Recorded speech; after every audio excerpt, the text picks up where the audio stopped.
L-emenda li l-Partit Soċjalista Ewropew tal-familja tal-Partit Laburista ressaq dwar rapport li sar mill-Kumitat PANA li jinvestiga il-Panama Papers ħolqot diskussjoni fil-Parlament Ewropew hekk kif sar id-dibattitu fil-plenarja fi Strasburgu dwar ir-rapport li sar mill-Kumitat PANA. Il-Kumitat PANA twaqqaf is-sena li għaddiet biex jinvestiga l-iskandlu tal-Panama Papers u fost l-oħrajn ġie f'Malta biex jinvestiga l-kumpaniji sigreti fil-Panama taċ-Chief of Staff tal-Prim Ministru Keith Schembri u l-Ministru Konrad Mizzi. L-MEPs tal-Partit Nazzjonalista David Casa, Roberta Mezzola u Francis Zammid Dimek qegħdin jiddefendu s-sistema tat-taxxi f'Malta, kuntrarju għal dak li qed jagħmlu l-MEPs Soċjalisti li qed jinsistu li r-rapport jinbidel biex Malta tissemma flimkien mal-Irlanda, il-Lussemburgu u l-Olanda bħala tax haven, xi ħaġa li l-MEPs tal-Partit Nazzjonalista qed jibqgħu jiġġieldu kontrija.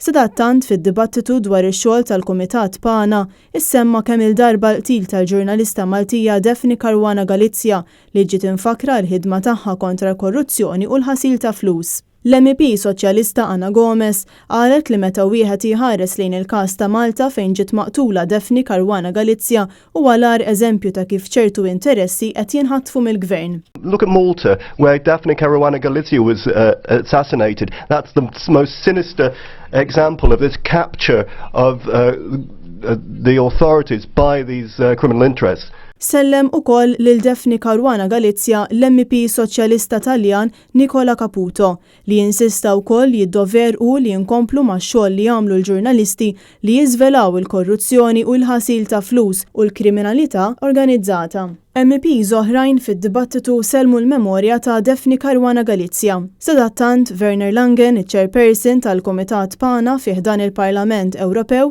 meta kienet jindirizza lil numru ta' ġurnalisti qal li jemmen li kien hemm flus maħmuġin fil-mod kif ġie liberalizzat is-settur tal-enerġija f'Malta. Kien gvern laburista fl-ewwel leġislatura tiegħu li xpruna din l-idea li ssir power station taħdem bil-gass. Bil-proġett eventwalment jitrasforma ruħu f'forma ta' tanker ankrat f'Marsa Xlok. Fil-waqt li fil-proġett ta' tanker hemm interessi mill-Azerbajġan, l-impjant tal-BWSC kien inbih liċ-Ċiniżi ta' Shanghai Electric. Mal-ġurnalisti Werner Langen tkellem ukoll dwar dak li sejjaħ problemi sistematiċi fil-pajjiż u kif il-Parlament Ewropew għandu jibqa' bajnejh fuq Malta.